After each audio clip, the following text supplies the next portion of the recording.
This is Rev. Michelle Hopkins. Now this is the satellite tracker from Climate Viewer 3D. This is one of the many maps that is interactive, and it is the satellite tracker map. Now as you can see, all these little dots out here, these are not stars. These are all satellites, okay? And as we move in, now these are the ones that are higher up in space. But as we move in, we begin to see how many thousands upon thousands upon thousands of satellites there are around the Earth in near-Earth orbit. These satellites are used for many, many different things. One of them is weather manipulation, used as a weather weapon and for other reasons. One of them is seismic manipulation, earthquakes, volcanoes, as weaponry. Some of the things are weapons against each other. Often one satellite will take another satellite, an enemy satellite, down. Just take him out. There's all kinds of war going on in outer space that we are not familiar with. One of those wars is plasma war. Now we're going to listen to a few excerpts of what Dr. Carol Rosen told us. She's an aerospace executive with Fairchild Industries, and she has a lot to say about the secrecy behind space-based weapons. The game that was being played, that game being the effort to weaponize space, to control the Earth from space and space itself. The strategy that Wernher von Braun taught me was that first the Russians were the enemy against whom we're going to build space-based weapons. Then terrorists would be identified, and that was soon to follow. We heard a lot about terrorism. Then we were going to identify third world country crazies. We now call them nations of concern. But he said that would be the third enemy against whom we would be needing to build space-based weapons. And the next enemy was asteroids. And the funniest one of all was against what he called aliens, extraterrestrials. That would be the final card. And over and over and over during the 4 years that I knew him and was giving his speeches for him, he would bring up that last card. And remember, Carol, the last card is the alien card. We're going to have to build space-based weapons against aliens, and all of it, he said, is a lie. He didn't mention a timeline, but he said that it was going to be speeding up faster than anybody could possibly imagine. That the effort to put weapons in space was not only based on a lie, but would accelerate past the point of people even understanding it until it was already up there and too late. My friends, we have stepped into the asteroid phase.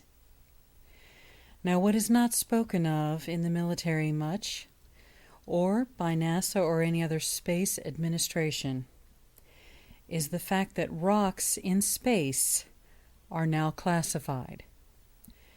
Since 2009, rocks in space, for instance, asteroids and comets, meteors, meteorites, and so forth, any flaming rock or flying rock, falling rock in outer space, even rocks that are coming the direction of Earth, are all classified. For 15 years, scientists have benefited from data gleaned by U.S. classified satellites of natural fireball events in Earth's atmosphere, but no longer. A recent U.S. military policy decision now explicitly states that observations by hush-hush government spacecraft of incoming bodies and fireballs are classified secret and are not to be released. Space.com has learned. The satellite's main objectives include detecting nuclear bomb tests and their characterizations of asteroids and lesser meteoroids as they crash through the atmosphere. It's baffling to us why this would suddenly change, said one scientist familiar with its work. It's unfortunate. It's a regrettable change in policy. We have to ask ourselves why. Why are fireballs plummeting toward the Earth classified? Now, this story is more important than the average citizen might think.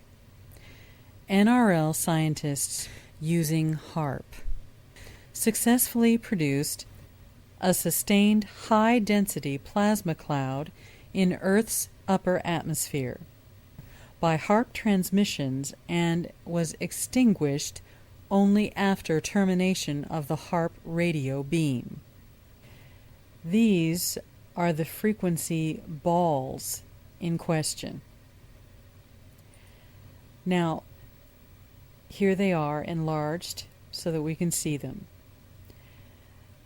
In that article, we were told that the reason these glow discharges in the upper atmosphere were generated as a part of the Defense Advanced Research Projects Agency, DARPA, sponsored basic research on ionospheric characteristics and effects, and its impact on communications and space weather.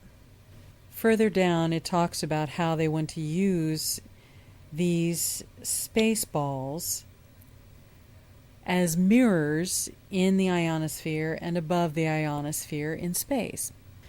Usually when we're told about something having to do with military technology, we are at least 10 years in arrears of that knowledge. They've been able to do this for at least 10 years. We've been chemtrailing in the 1960s, calling it seeding clouds or fortifying clouds. We caused a monsoon in Vietnam. It's a matter of military record.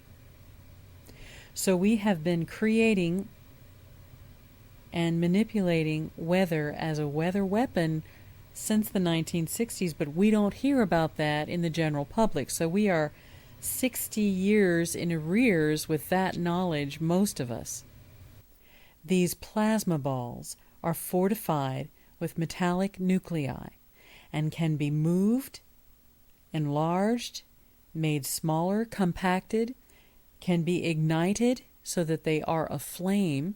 The flame can be continued, intensified, reduced in intensity, or quenched, completely put out.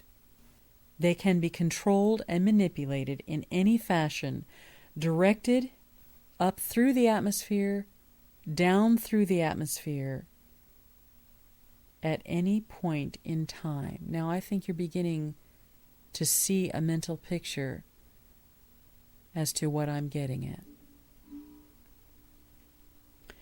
We are being told by HARP and DARPA that the reason why they're doing this kind of research in the first place is to create mirrors for communications. Well, let's think about that for a moment. The ionosphere itself serves as a mirror for frequency to be bounced off of it and sent anywhere around the world. It can be used to intensify frequency. Let's get beyond the ionosphere. Above the ionosphere, we have low orbit and high orbit satellites, all of which have mirrors. And they can be used and are used on a daily basis to mirror frequency from HARP and any other Tesla Tech array. These plasma balls would be very, very low tech when it comes to mirroring frequency. They would absorb the frequency, except for the metallic nuclei that they're fortified with. They can be manipulated with frequency, but they would never be a good transmitter or mirror of frequency.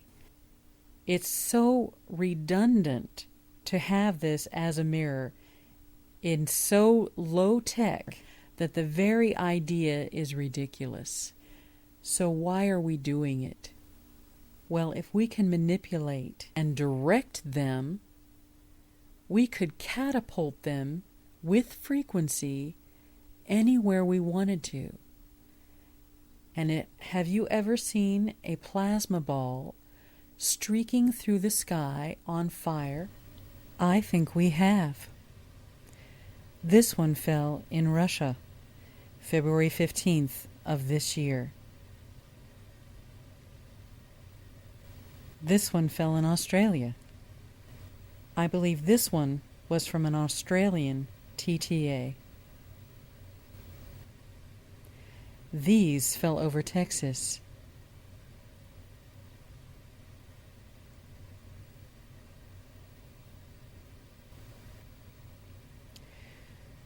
This one fell over Florida. This one fell over Florida. This one fell over the Bay Area in San Francisco, Oakland. Another one seen in the United States. There was one spotted over New York City.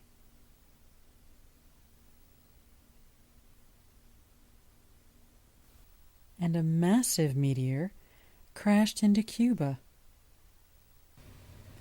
We are able with frequency to take that plasma with many, many of these satellites and use it like a catapult with frequency, but direct it much more accurately with frequency to anywhere on the earth that we want to send it to. That's where we are with our space weapons program. We can take asteroids out.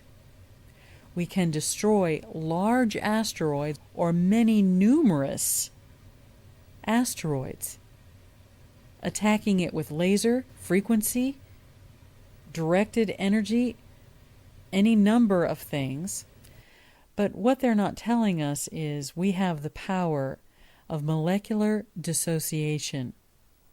With one or several satellites, transmit frequency at any given satellite and make it dust, or smaller than dust, aerosols, by molecular dissociation.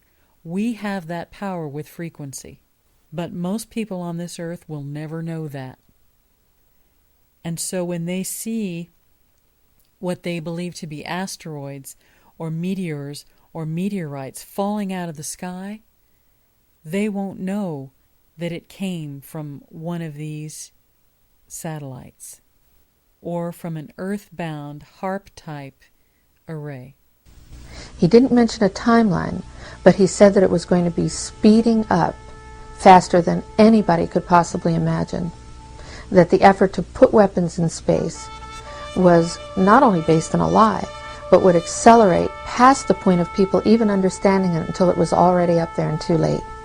The last card is the alien card. We're going to have to build space-based weapons against aliens, and all of it, he said, is a lie.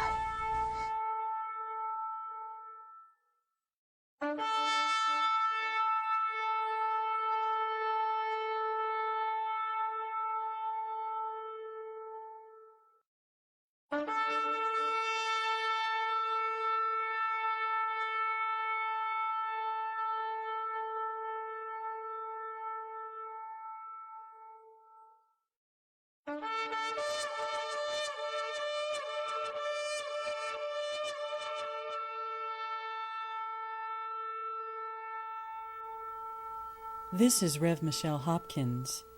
Thank you for watching, and God bless you.